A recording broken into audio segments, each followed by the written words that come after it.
Entonces, la principal complicación de una fractura luxación de Bennett, si estoy viendo que hay una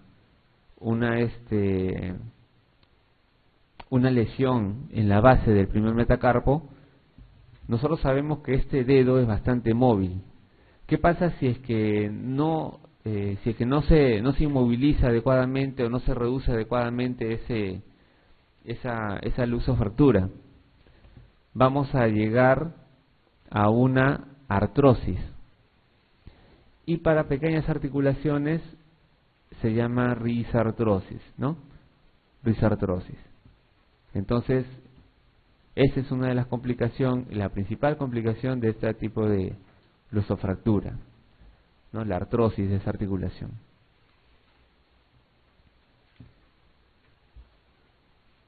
Y tenemos otra fractura similar a la de Bennett, pero no tiene solamente un trazo simple, sino es un trazo conminuto. Un trazo conminuto. La fractura conminuta articular de la base del primer metacarpiano.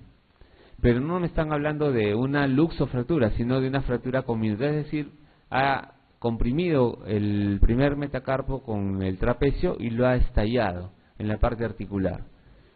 Entonces, esa se denomina Bennett. No, se llama Rolando. Se llama Rolando. ¿Cuál es la fractura del boxeador? La fractura del boxeador se llama así, que es una fractura del mal boxeador en realidad, ¿no? Aquel que tiene pues una gresca y lo primero que hace es sacar un puñete y golpear con el quinto dedo, ¿no? Entonces ya saben, nunca golpeen con el quinto dedo, se golpea con el segundo y el tercer dedo. Se le escapa generalmente y golpean con el quinto dedo y se le fractura el quinto metacarpiano, ¿no? Puede ser en la zona subcapital, ¿no? O en la zona diaficiaria. Fractura del boxeador. La lesión de Stenner la vamos a ver en un gráfico mejor, para que entiendan mejor, porque si no se van a marear. Y la lesión de Hanglub, ¿no? Que es una lesión, pues en este caso, una deformidad, ¿no? Una deformidad donde vamos a tener un cúbito plus, ¿no? Cúbito más largo. Esta es la lesión de Rolando, perdón, de Bennett, como habíamos mencionado, la luxofractura, que hay que reducir y fijar, ¿no? Acá está el Bennett, ¿no? Reducir y fijar. Y acá viene la situación, ¿no? La otra pregunta. La lesión grave del ligamento colateral cubital de la articulación metacarpo-falángica del pulgar con interposición de la aponeurosis del aductor se denomina. No me entendieron nada. Por eso hay que ir con un gráfico acá. Muy bien. Acá está mejor. Todos los dedos tienen ligamentos colaterales, radiales y cubitales. Es decir, hacia la zona radial todos son radiales, o sea, acá tiene su ligamento radial, acá también, acá también, acá también y acá también. Y tienen también todos sus ligamentos cubitales que están en la zona cubital. Esta es la zona cubital, ¿no? La zona cubital es esta, la zona cubital es esta y esta, ¿no? Entonces todos tienen su lado cubital y su lado radial.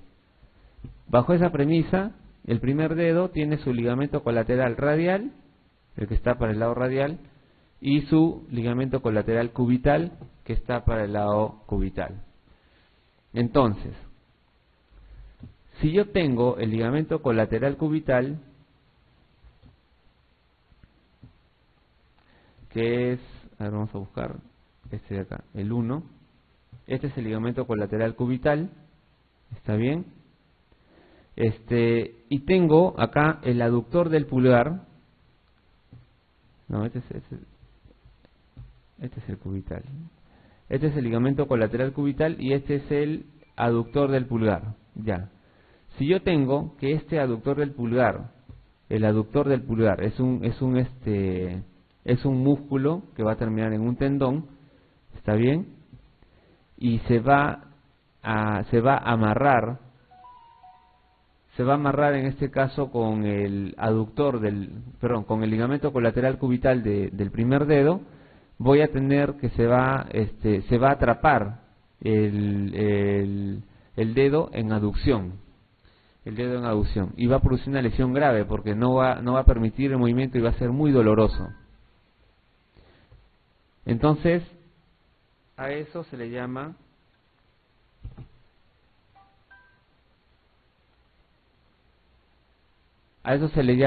Stener, ¿ya? A eso se le llama lesión de Stener. ¿Está bien? Entonces, ese aductor, ¿no?, con toda su aponeurosis, se amarra, entre comillas, ¿no?, se amarra al ligamento colateral cubital del primer dedo, ¿no? Y va a producir una lesión dolorosa y si no se trata, pues prácticamente se va a perder la mano. Ustedes recuerden, el dedo pulgar es la base de la mano. Cuando una persona pierde un dedo, 2 dedos, 3 dedos, no pasa nada, porque mantiene la pinza. Pero si solamente pierde este dedo, prácticamente perdió la mano. Entonces, vean la importancia, ¿no? Se dice que este dedo representa el 80% de la función de la mano, ¿no? Ahí está. El tratamiento de una pseudoartrosis simple del escafoides es...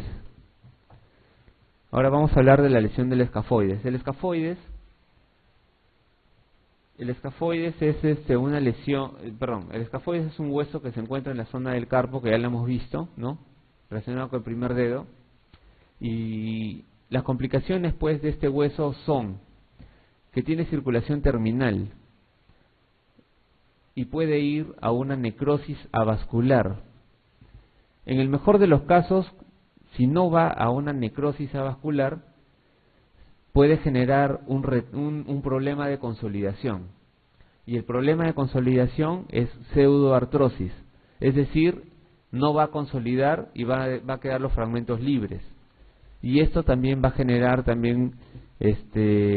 una alteración, en este caso de la movilidad articular, y generalmente, como genera una zona de impacto, a pesar que la pseudoartrosis teóricamente no duele, acá sí va a generar dolor, ¿no?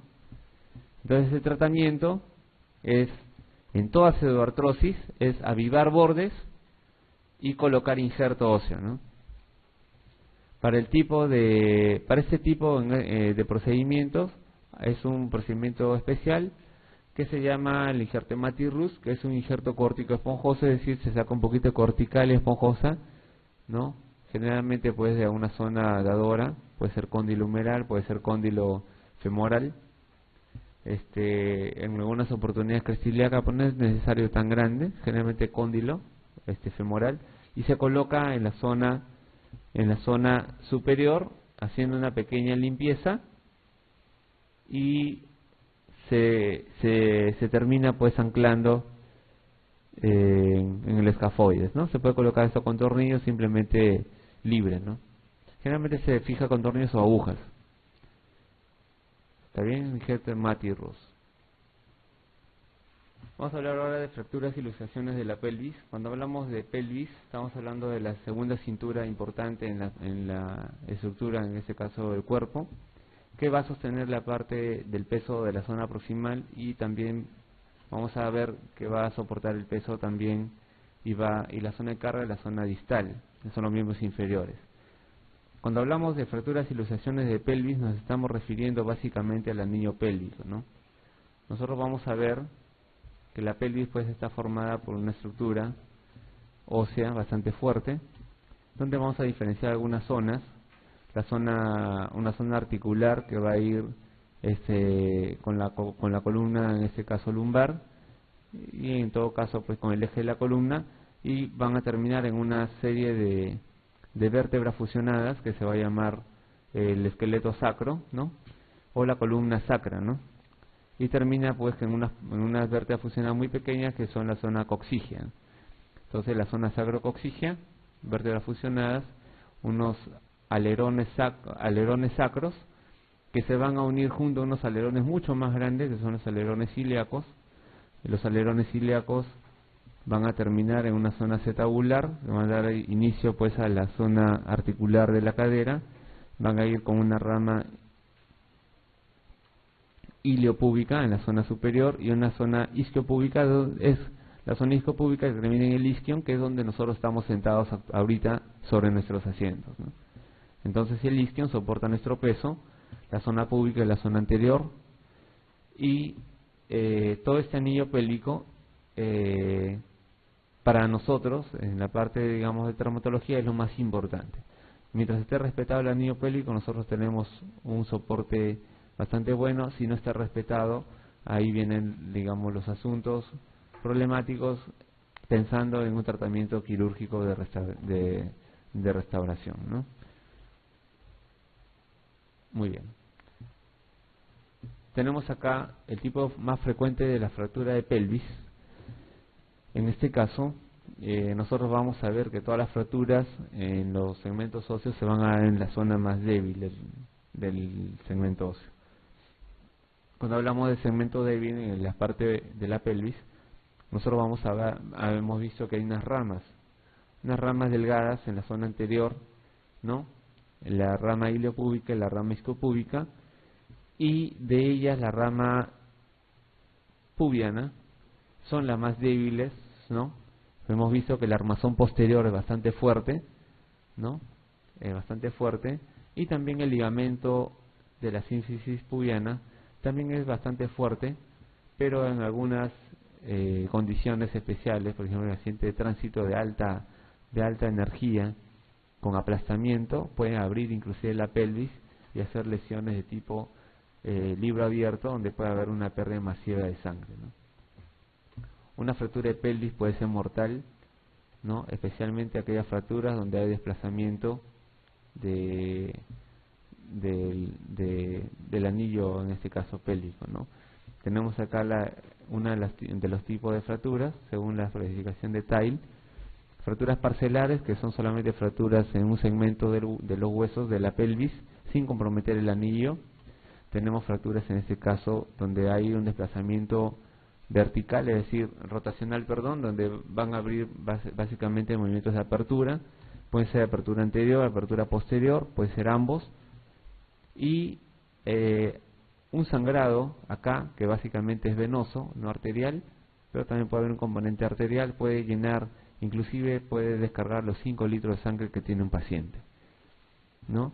Clásicamente pues se habla de 2,5 litros a 3 litros, ¿no? Y obviamente pues si pasa el 40% de la pérdida sanguínea ya entramos en un paciente que está en shock, y obviamente lo puede llevar a la muerte también.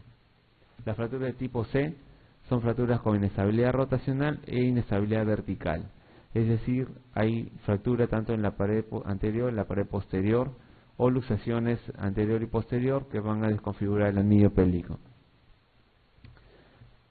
Muy bien, tenemos acá la zona posterior, que es bastante fuerte, una zona ligamentaria muy poderosa, la zona sacroiliaca, ¿no? Donde podemos ver acá una serie de ligamentos, ¿no? Todos con los nombres de las estructuras óseas que están acá relacionadas, ¿no?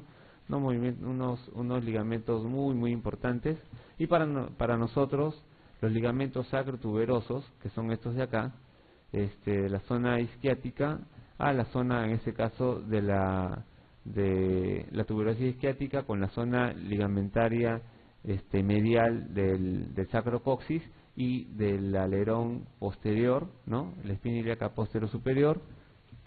Toda esta zona de acá me va a dar un armazón ligamentario poderoso que generalmente pues no se apertura sino más, ¿no? Para que se desconfigure esta zona tiene que haber una lesión de muy alta energía. Los accidentes de tránsito pues cumplen esas características. Muy bien. ¿Qué prueba diagnóstica es importante en la valoración de una fractura inestable del anillo pelviano? Muy bien. Yo tengo un paciente que viene ahorita y me dicen probablemente fractura de pelvis, examino, sí, probablemente tenga una fractura de pelvis. Se puede evaluar en el tópico si es estable o inestable. Entonces se puede pensar en ese momento ya en el primer examen de diagnóstico. ¿Qué prueba diagnóstica le pido? Una radiografía, una tomografía, una resonancia magnética. En este caso, ¿qué es lo primero que tenemos que hacer? Una radiografía, pero para valorar, que dice acá, valorar la inestabilidad, tengo que pedir una tomografía como examen auxiliar. Entonces, las radiografías me van a dar una idea de la fractura en general, pero la tomografía es, digamos, mandatoria para la inestabilidad, para valorar la inestabilidad y obviamente para poder evidenciar si es que hay una lesión en la zona anterior o en la zona posterior para el tratamiento, en este caso, ya de soporte, ¿no? ¿Cómo se tratan la mayoría de las fracturas estables del anillo pelviano? Las fracturas estables generalmente son fracturas que no van a desencadenar en una alteración hemodinámica, que van a generar en el paciente una recuperación espontánea, ¿no? Con consolidación, en este caso, de los segmentos óseos, sin necesidad, en este caso, de un tratamiento quirúrgico. Por lo tanto, el tratamiento es con reposo en cama y analgésicos, ¿no? Estables, ¿no? Fracturas estables. ¿Qué pasaría si me preguntan acá una fractura inestable del anillo pelviano? Fractura inestable, pues, requiere un tratamiento agresivo de inicio, ¿no? Recuerden que la fractura inestable de pelvis puede llevar a un acontecimiento fatal del paciente. Entonces, una fractura inestable tiene que ser tratada quirúrgicamente. El problema es que no se puede hacer de inmediato. Se ha visto que el mejor tiempo para el tratamiento quirúrgico de una fractura estable, en este caso abierta, ¿no? Para reducir, digamos, anatómicamente los fragmentos, es entre el tercer y séptimo día. Pero de manera de urgencia, de emergencia, se puede colocar un fijador externo y se puede hacer un cierre del anillo pélvico si está abierto, y también se puede ayudar para estabilizar la zona posterior o anterior con fijación externa.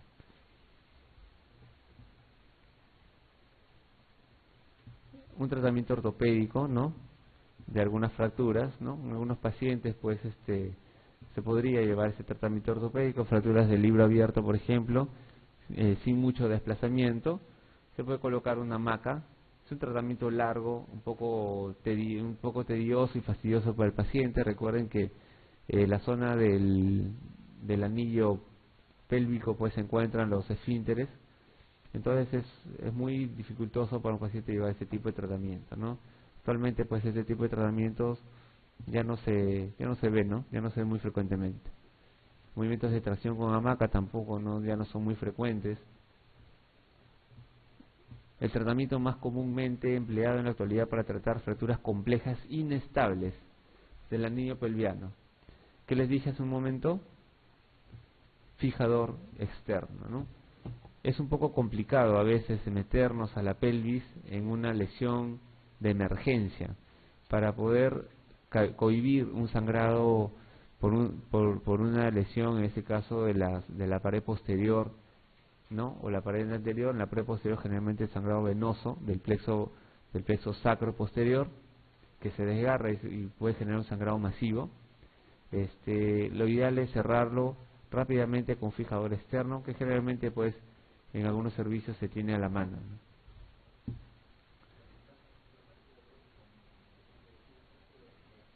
Igual, para la parte, o sea, la parte estructural, que es el anillo, una vez que se ha estabilizado, las lesiones, en este caso de vejiga, en pacientes mujeres, desgarro vagina, ¿no? También puede haber apertura, en este caso, de la zona pélvica abdominal, con desgarro, en este caso, de recto también. Es mucho más fácil manejar una vez estabilizado el anillo, ¿no? Porque mientras permanezca inestable el anillo, el paciente en cualquier momento puede generar un sangrado masivo, y ya no hay digamos, vuelta atrás, ¿no? Entonces, si es inestable, entrar en todo caso en conjunto, hacer una fijación rápida. La fijación externa para una fractura de pelvis no demora ni 5 minutos, ¿no? Obviamente teniendo el marco y el equipo completo, ¿no? El problema es que generalmente en las emergencias no se dispone ni con el fijador externo, ni con el fluoroscopio, que es para poder ver dónde vamos a colocar los tornillos, pero eso es en condiciones ideales, ¿no? Todo esto de acá. Que se puede hacer también y se ha hecho en algunas oportunidades. Muy bien, acá tenemos un tipo de fijador externo. Entonces vemos una fractura de tipo B, libro abierto, ¿no? Donde se ha abierto la zona de la sínfisis del pubis, y podemos ver acá, si ustedes se dan cuenta, una apertura de la articulación sacroiliaca derecha, ¿no? Y acá está un plexo venoso bastante grande. Entonces yo ya sé que acá hay un sangrado seguramente, ¿no? Instaurándose o ya instaurado, que puede generar al paciente una inestabilidad hemodinámica. Lo importante acá es cerrar. Entonces, de emergencia, en este caso tienen este sistema, se coloca 2 clavitos acá y se cierra, ¿no? Se cierra y con eso se puede evitar, digamos, o se puede alargar el tiempo de sobrevida del paciente, o se puede en todo caso ya estabilizarlo completamente. Estos pacientes generalmente después reciben transfusiones múltiples, ¿no? 6, 7, 8, 10 paquetes de sangre a veces durante el periodo agudo, ¿no? A veces pues inclusive con la fijación externa, como mencionó el doctor, lesión de trauma vesical, trauma uretral, ¿no? Y pues se ve pues por sangrado de uretra, ¿no? O simplemente pues no micciona y se hace pues tallas vesicales, ¿no? Se hace las aparatomías en este caso para que el equipo pues, multidisciplinario entre y haga las intervenciones adecuadas, ¿no? Pero una vez con el fijador externo ya es mucho más sencillo en todo caso poder trabajar, ¿no? Acá. Muy bien. Una fractura acetabular desplazada suele tratarse. Las fracturas acetabulares son fracturas especiales. La fractura acetabular generalmente pues se da por un aplastamiento de la cabeza femoral contra la misma articulación de la cadera. Es decir, la fractura acetabular se puede dar por un impacto directo con una destrucción prácticamente de toda la zona articular acetabular, y generalmente pues en este caso es con minuto. La otra forma de fractura acetabular es una fractura por luxación de la cadera, donde va a romper solamente un pedazo de la ceja. Ahora, acá nos están hablando de una fractura acetabular desplazada, es decir, ha habido un mecanismo directo, probablemente, de caída de lado sobre la zona trocantérica, la cabeza ha impactado contra la zona acetabular y ha desplazado los fragmentos. Generalmente, el fragmento posterior es el que se abre y se desplaza más, ¿no? Entonces, ¿cuál es el tratamiento para estos casos? Aquí ya no puedo emplear fijador externo. Entonces mi tratamiento es con unas plaquitas, unas placas de reconstrucción moldeadas a la forma anatómica de esa zona, y se cierra, ¿no? Se cierra la zona de la fractura con esta plaquita y tornillos. Acá tenemos unos dibujos. Esto no es. Habían unos dibujos. Bueno, el dibujo vamos a alucinarlo un poco. Similar a esta plaquita de acá, esta es una plaquita de reconstrucción, se coloca en la zona del acetábulo cuando está roto la ceja posterior y se coloca acá moldeando la zona. Se puede colocar 1 o 2 plaquitas, ¿no? En la zona acetabular. ¿Está bien? Ya está. Entonces acá, listo. ¿Alguna pregunta con respecto a fractura de pelvis?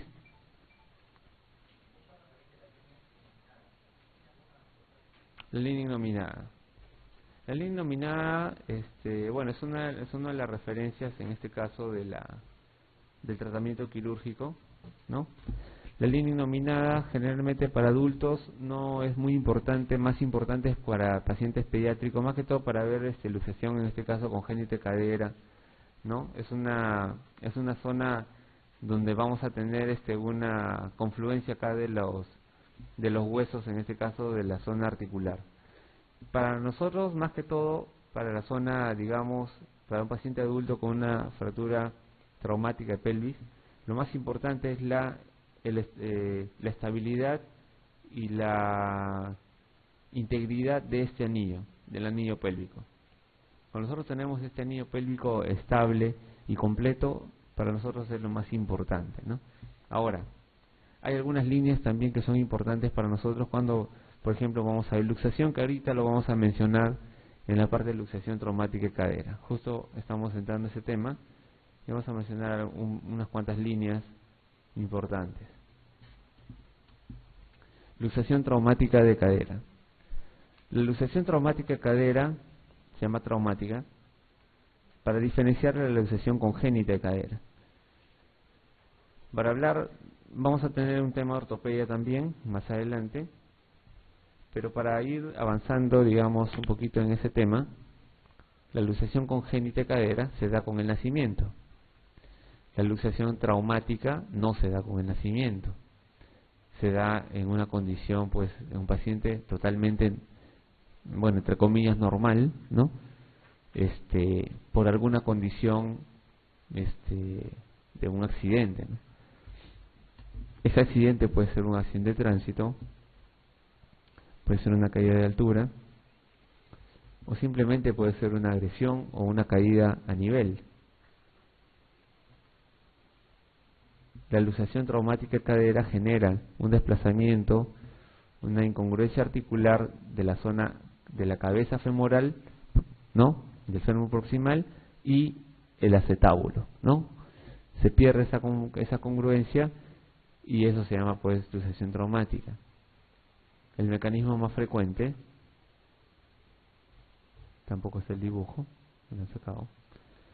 El mecanismo más frecuente es un paciente, ¿no?, copiloto, ¿está bien?, donde pues sufre un accidente de tránsito de tipo choque y impacta la zona de la rodilla contra el tablero y genera un desplazamiento posterior, como estamos viendo acá, con la fuerza direccional posterior de la zona del fémur, y sale la cabeza, pues, del acetábulo, ¿no?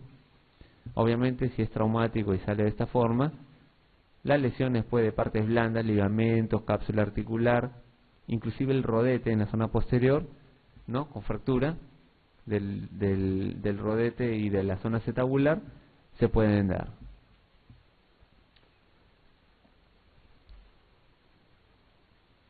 Para eso tenemos una serie de posiciones. Vamos a verlo acá. Cuando se va hacia atrás, que es lo más frecuente, vamos a adoptar dos posiciones, y cuando se va adelante, dos posiciones. Adelante es más raro, atrás es más frecuente. Generalmente, pues, se va hacia atrás y hacia arriba. Entonces, vamos a ver acá, este es el ilíaco, o es ilíaco, ¿no? Esta es la zona isquiática, esta es la zona del hueco o agujero obturatriz, y esta es la zona pubiana. Entonces, si se va hacia atrás y hacia arriba, se va a llamar posición ilíaca. Si se va hacia atrás y hacia abajo, se va a llamar posición isquiática. Recuerden que sobre los isquion nosotros nos sentamos.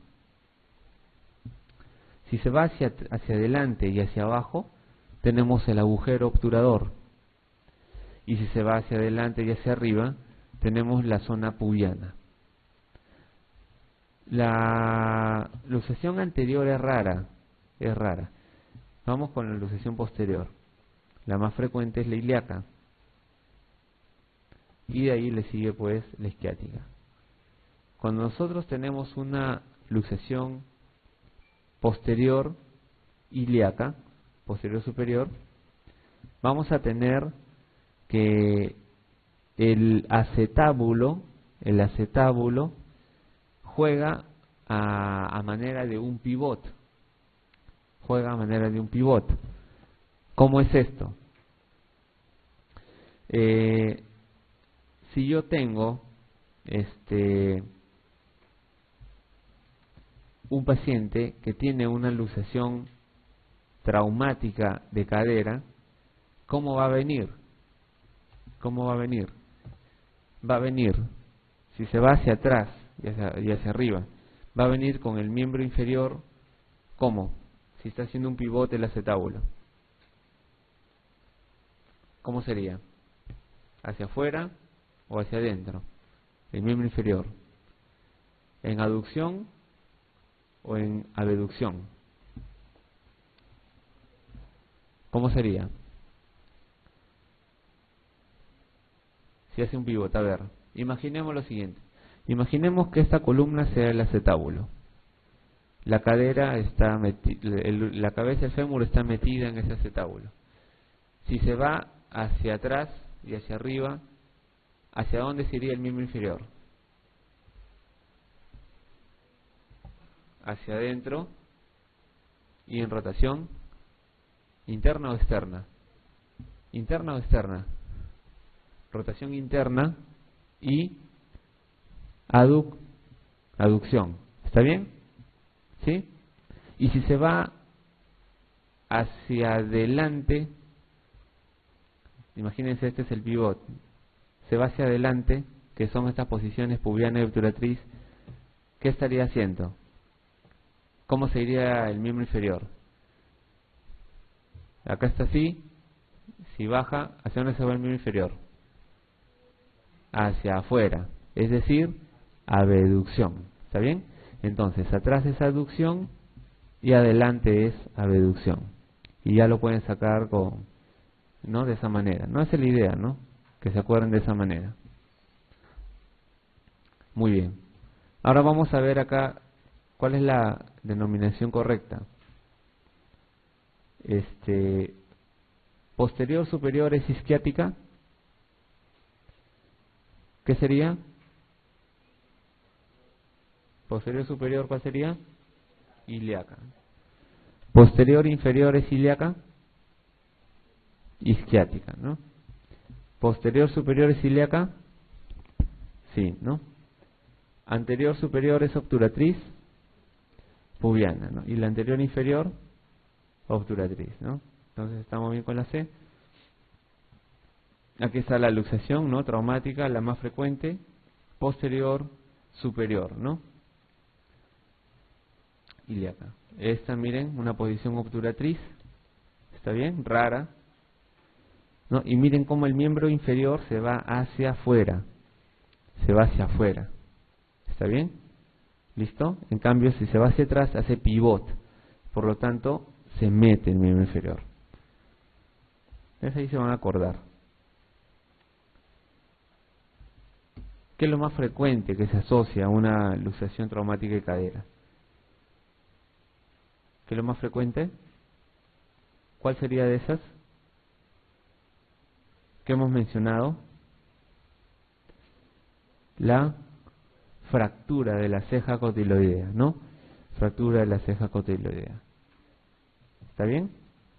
Muy bien, porque sale de manera traumática, fuerte y puede romper la ceja. Pero dentro de todas las complicaciones, nosotros podemos ver que puede lesionar también el nervio ciático, ¿no? Puede haber una fractura parcial de la cabeza femoral, ¿no? Como vemos acá. Y obviamente, pues, lo clásico, una fractura de reborde acetabular. Una luxación anterior y superior de la cadera produce una actitud del miembro en. Muy bien. Anterior, ¿qué tendría que ver? Si se va anterior, abducción o aducción. Abducción. Muy bien. ¿Cuáles dicen abducción acá? La A y la C. Muy bien. ¿Y en qué se va? ¿En rotación interna o rotación externa? Rotación externa. Y ligera flexión. Bueno, ¿cuál sería la respuesta? La A. Muy bien. Este es lo frecuente, ¿no? Una luxación traumática de cadera, una luxación posterior superior. Y acá pues tenemos flexión, aducción y rotación interna, como está ahí pues en el gráfico y en esa clave, ¿no? Marcada. ¿Está bien? Así viene una paciente a la emergencia generalmente, ¿ya? Eso no se olviden. El tratamiento actual de una luxación simple, es decir, sin lesiones asociadas, traumática de cadera es, ¿qué pasaría si viene una luxación traumática? Hay que reducir, ¿no? Luxación igual reducción. ¿Dónde se reduce? En sala es lo ideal, ¿no? Lo ideal. ¿Bajo anestesia local o bajo anestesia general? ¿Qué dicen? ¿Bajo anestesia? ¿A ustedes dónde les gustaría que le reduzcan en una cadera? En sala. ¿Dormidos o despiertos?